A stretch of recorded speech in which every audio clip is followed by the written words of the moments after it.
सुनाई दे रहा है? ये वाला चल रहा है?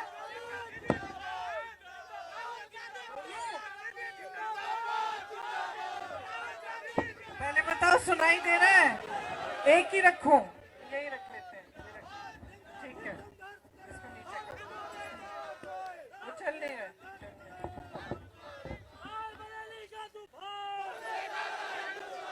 सबसे पहले तो मंच पर बैठे सभी हमारे जो साथी हैं उनका मैं इधर इस कार्यकर्ताओं की सभा में स्वागत करती हूं। खासतौर से किशोरी लाल शर्मा जी जो आज अमेठी के उम्मीदवार के रूप में मंच पर आसीन है। मुझे खास खुशी है इस बात की, और जैसे उन्होंने कहा, मैंने उनसे यही बात की, सच बोला इन्होंने, मैंने यही बात की कि आपने इनसे चुनाव का संचालन मैंने सीखा।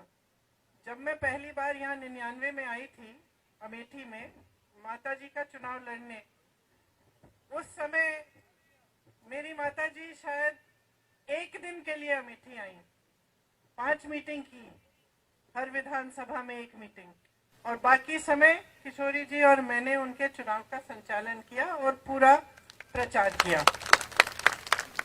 उस समय मैंने किशोरी जी से सब कुछ सीखा, कार्यकर्ताओं के बारे में, किस तरह से चुनाव को संचालित करते हैं, कैसे चुनाव लड़ा जाता है, सारा उस समय सीखा।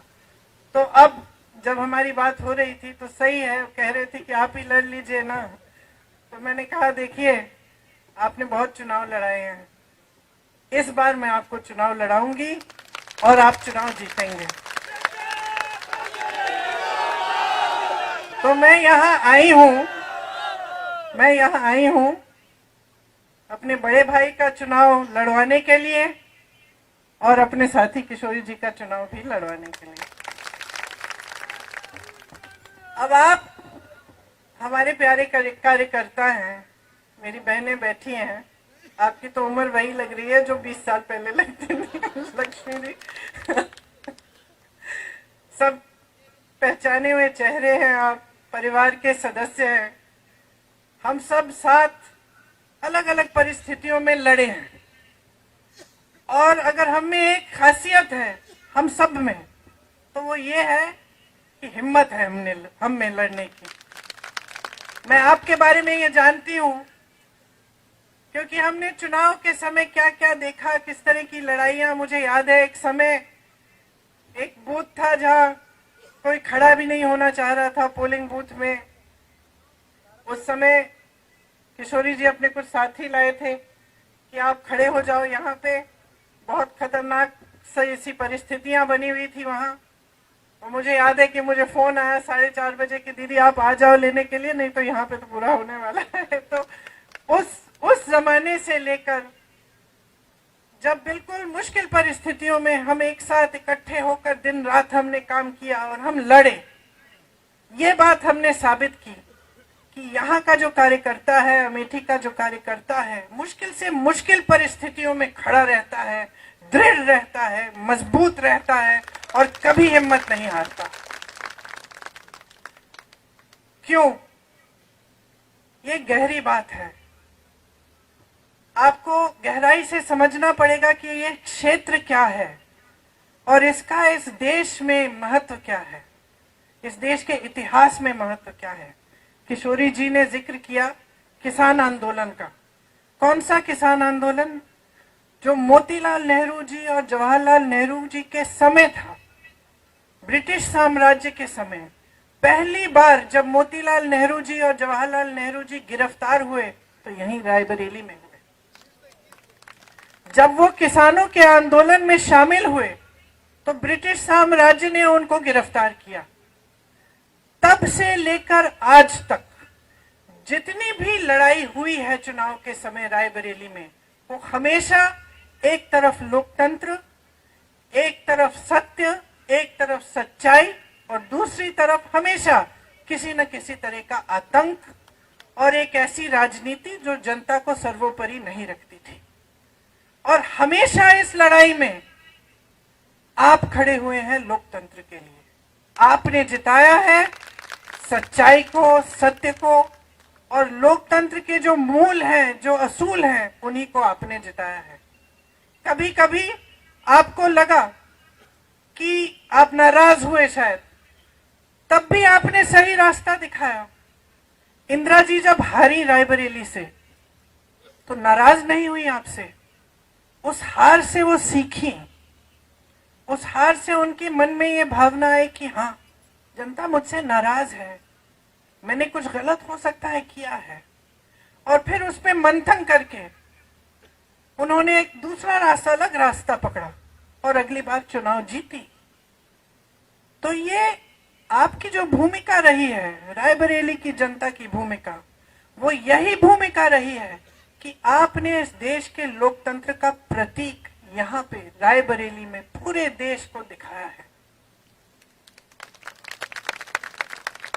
तो आज हम कहाँ खड़े हैं?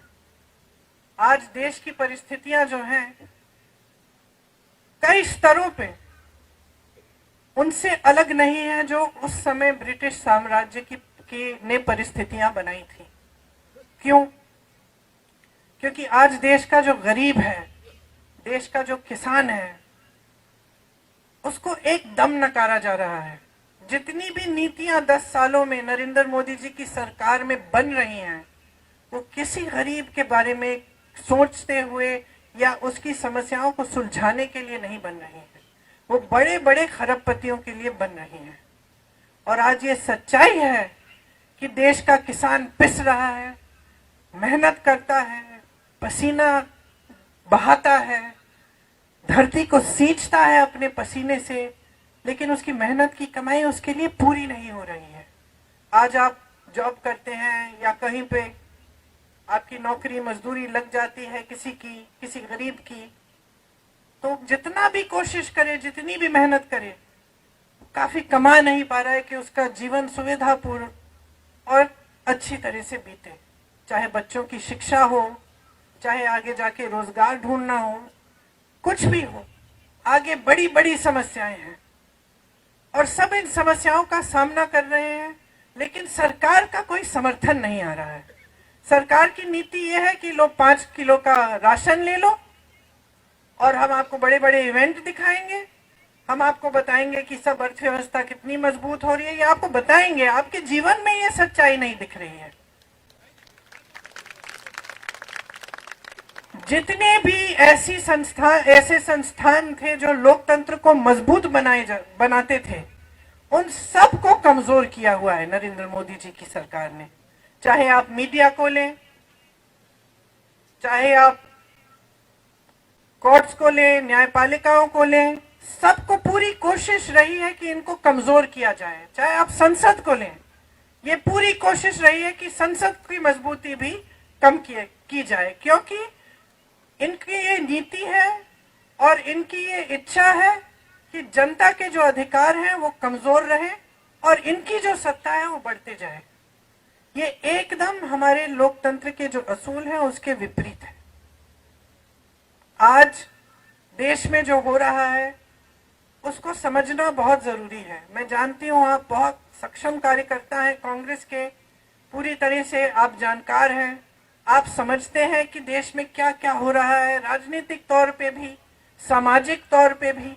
आप देख रहे हैं कि नफरत फैलाई जा रही है, आतंक भी फैलाया जाता है इनके उम्मीदवारों से। आप यहाँ रायबरेली में आपने खुद देखा है कि चुनाव आता है तो डर भय फैलाया जाता है, और चुनाव के समय भी, अगर चुनाव के समय नहीं तो बाकी समय के लिए भी ये परिस्थितियां रहती हैं आपकी कि आपको दबाने की कोशिश होती है, आपका शोषण किया जाता है। तो ये वो राजनीति नहीं थी जिसकी नींव महात्मा गांधी जी ने डाली। महात्मा गांधी जी ने, पंडित जवाहरलाल नेहरू ने जो आंदोलन किया वो इसलिए किया था ताकि जनता के अधिकार मजबूत हो। शायद वो सोच भी नहीं सकते थे कि एक दिन एक ऐसी सरकार आएगी इस देश में जो उन्हीं को देशद्रोही कह के ये कहेगी कि अगर हमें 400 सीट दे दो हम संविधान को बदल डालेंगे। वो सोच भी नहीं सकते थे शायद कि ऐसी स्थिति देश में कभी आएगी कि देश के प्रधानमंत्री जो भाषा इस्तेमाल कर रहे हैं या जिस तरह की बातें कर रहे हैं चुनाव के समय, वो अपने पद का स्तर इतना गिरा देंगे कि अपने पद की गरिमा के बारे में सोचेंगे ही नहीं, कि अपने पद की अहमियत के बारे में का आदर भी नहीं करेंगे। और शायद वो ये सोच भी नहीं सकते थे कि एक ऐसा दिन आएगा जब हमारी जनता को कमजोर करने की कोशिश सरकार करेगी।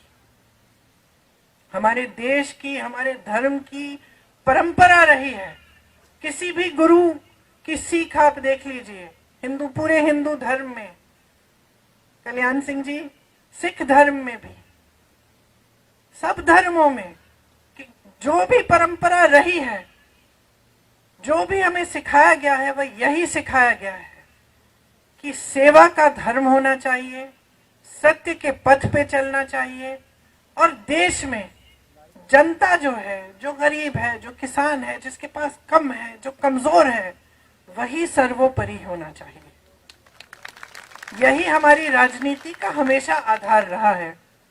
आप यहाँ सोनिया जी के संसदीय क्षेत्र के कार्यकर्ता हैं, आप जानते हैं कि हमने हमेशा किन असूलों को आगे रखा है, किस तरह से हमने काम करने की कोशिश की है।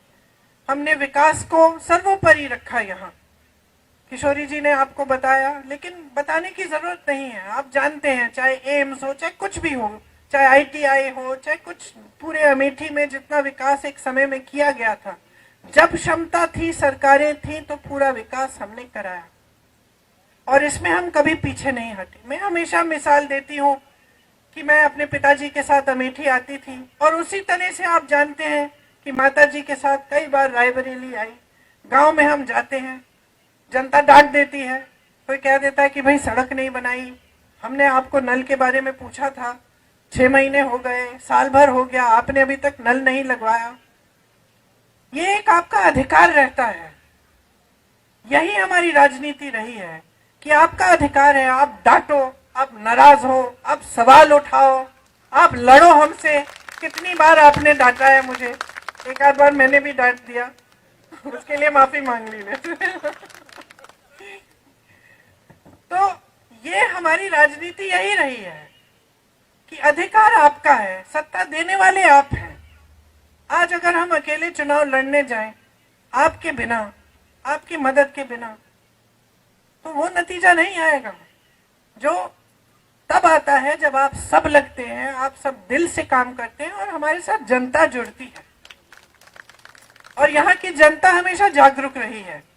ये मुझे याद है सोनिया जी के पहले चुनाव से, जब मैं उन लोगों को बूथ में गई लेने के लिए, उस चुनाव से मुझे याद है कि यहाँ की जनता जागरूक रहती है, समझदार है।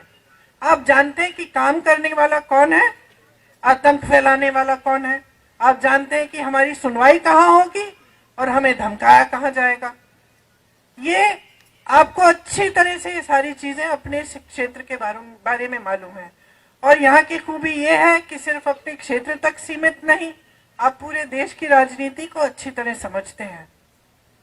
तो ज्यादा समझाना नहीं चाहती मैं जानती हूँ आपको ये सब जानकारी है, लेकिन देखिए आज देश में परिस्थितियां ठीक नहीं है। आज जनता की मांग है, महंगाई कम करो, रोजगार दिलवाओ, हमारा भविष्य मजबूत करो। और सरकार की बातें हैं कि हिंदुस्तान में चुनाव हो रहा है, पाकिस्तान की बात कर रहे हैं। लोगों को ये कहने की कोशिश करेंगे कि कर रहे हैं कि कांग्रेस पार्टी आपके भैंस चुराएगी, आपके गहने चुराएंगे। भय फैलाने वाली बात, जिसको आप अच्छी तरह समझते हैं, क्योंकि आपने बार बार अपने क्षेत्र में ये देखा है कि किस तरह से गांव गांव में जाके झूठ फैलाए जाते हैं, भय फैलाया जाता है, और ये कोशिश होती है कि जज्बातों के आधार पर, भय के आधार पर जनता वोट दे दे। और यही जो सिलसिला है, इसने हमारे लोकतंत्र को कमजोर किया है। आज अगर ये लोग चुनाव के मंच पर आकर पाकिस्तान की बात,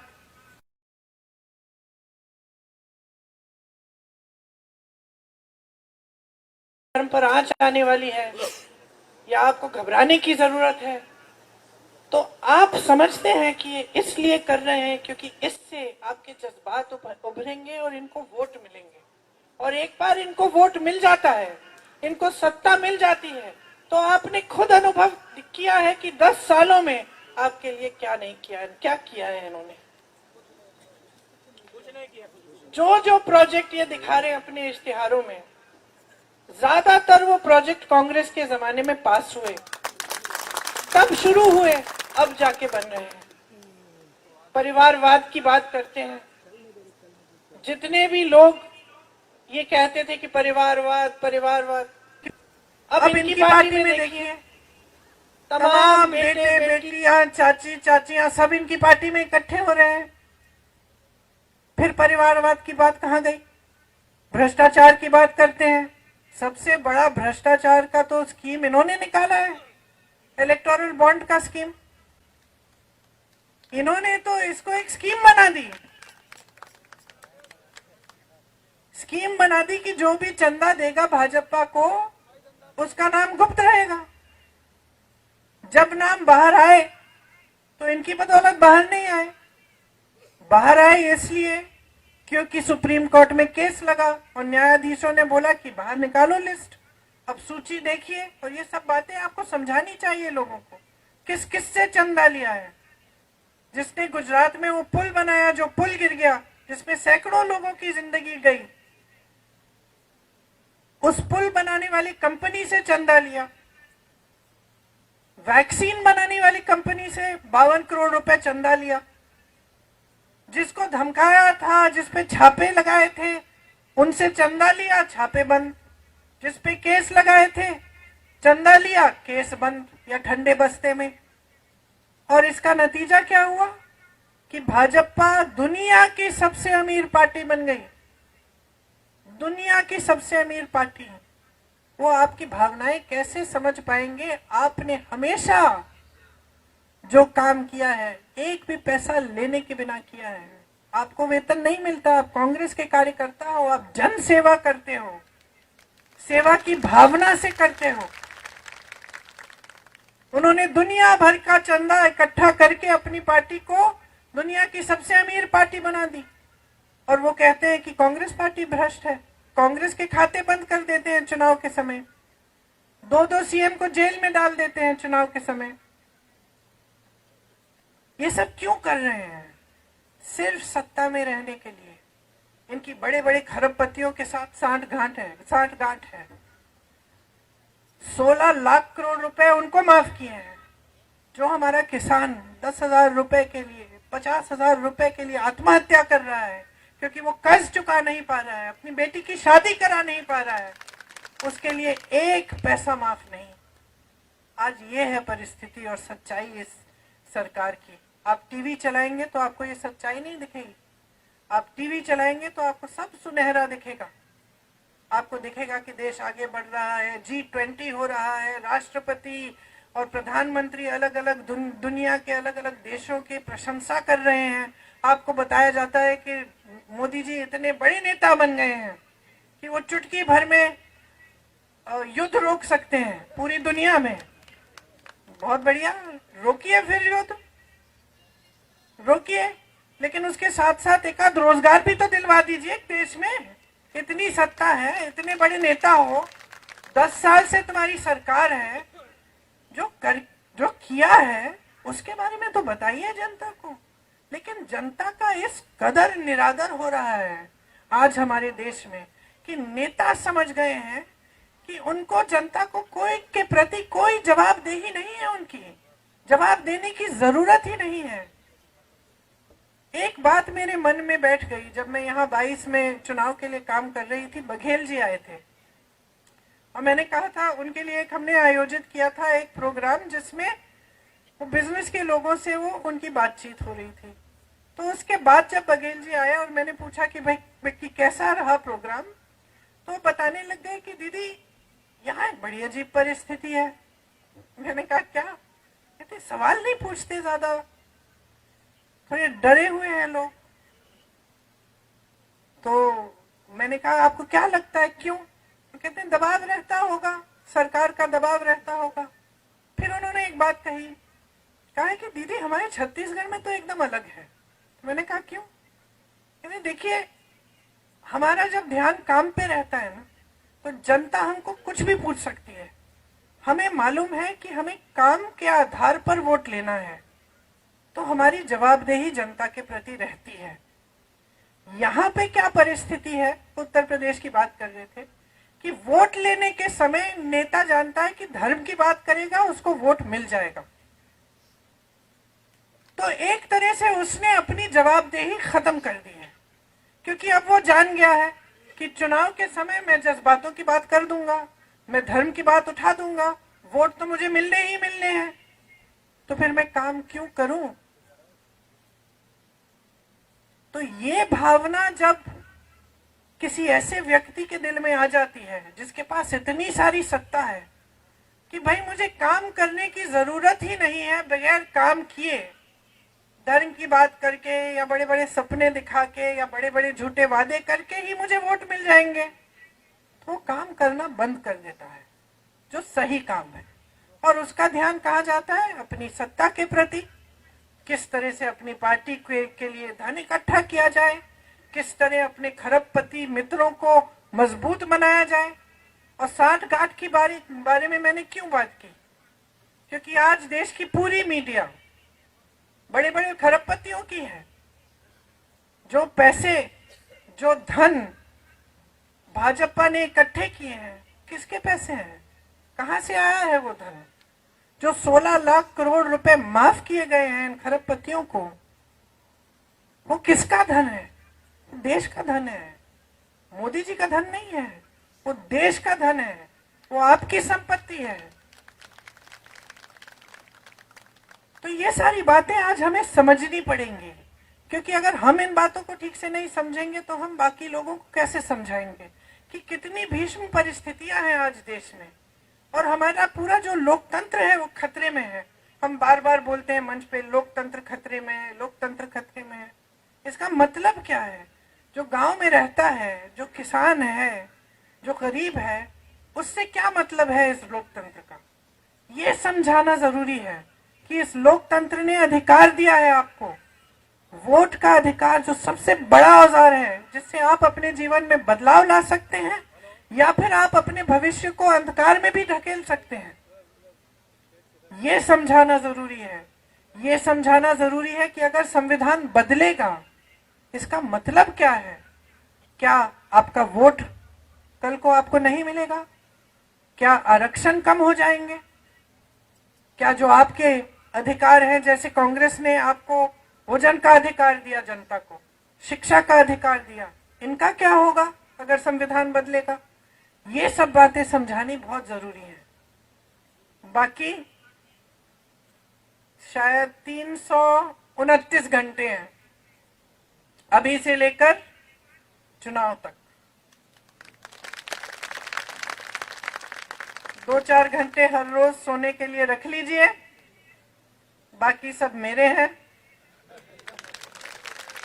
दौड़ाऊंगी, काम कराऊंगी, डांटूंगी, कंधे से कंधा लगाकर आपके साथ लड़ूंगी।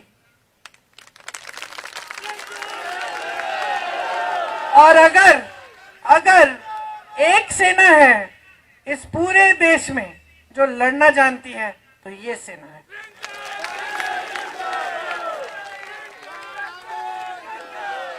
अगर किसी के दिल में भय है तो अभी पीछे हट जाए, इसके बाद में मैं पीछे नहीं हटने दूंगी। हमें लड़ना है, एक साथ लड़ना है, और दोनों अमेठी और रायबरेली में चुनाव जिताना है।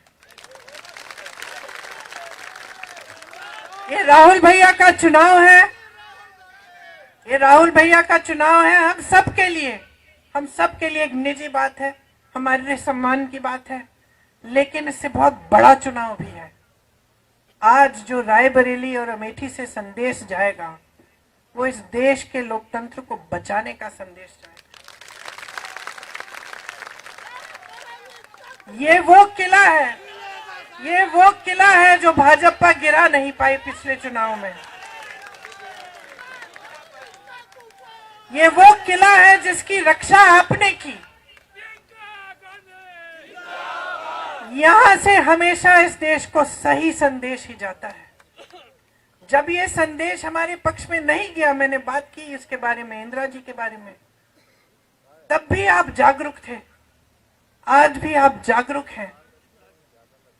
यहां से जो आप संदेश पूरे देश में भेजेंगे, उसकी चर्चा पूरी दुनिया में होगी।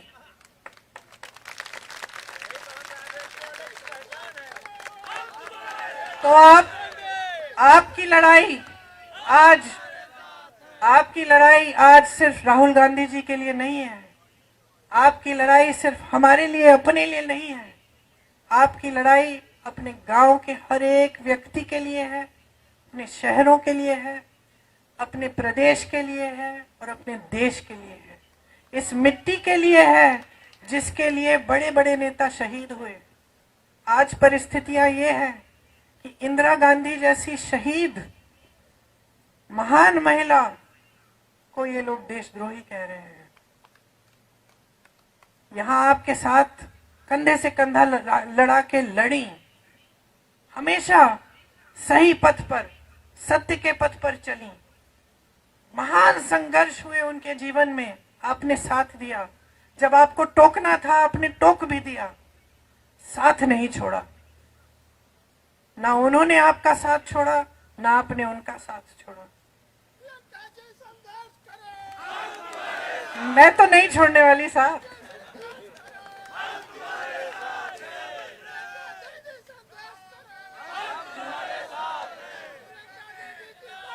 मुझे तो आप बहुत दिनों से जानते हो। अब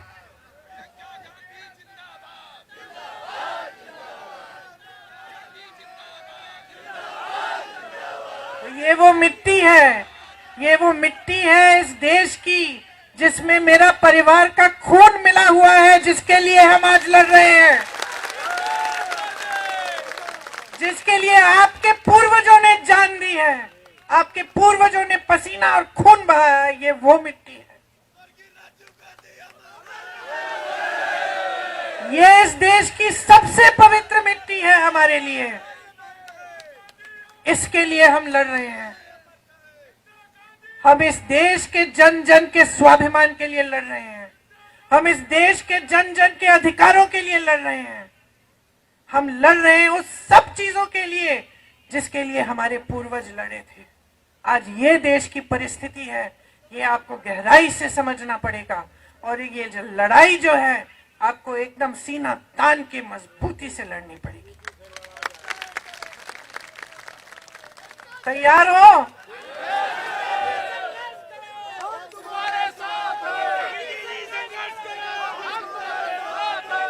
तो अब मैं यहां से हिलने नहीं वाली हूं जब तक 18 तारीख को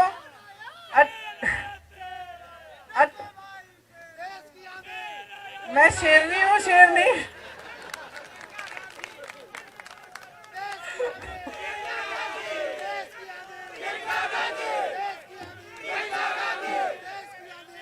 देखिए, 18 तारीख को 5 बजे चुनाव आयोग मुझे कहेंगे कि आप चली जाओ। तब तक मैं यहां से हिलने नहीं वाली हूं। हम दिन रात काम करेंगे। हम पूरे दिन भ्रमण करेंगे पूरे संसदीय क्षेत्र के और अमेठी के। रात को हम पूरी आपके कार्यकर्ताओं की मीटिंग रखेंगे। जो भी समस्याएं हैं, जो भी आपकी जरूरतें हैं, किस तरह से क्या करना है, आप आके मुझे बताइए। दरवाजे खुले हैं पूरी दिन, पूरी रात। मैं आपके लिए समर्पित हूं और मैं जानती हूं कि आप सब इस देश के लिए समर्पित हैं। धन्यवाद, धन्यवाद। एक बार जोर से राहुल गांधी, राहुल गांधी, राहुल गांधी, जय हिंद। शहर कांग्रेस अध्यक्ष से कहूंगा कि हमें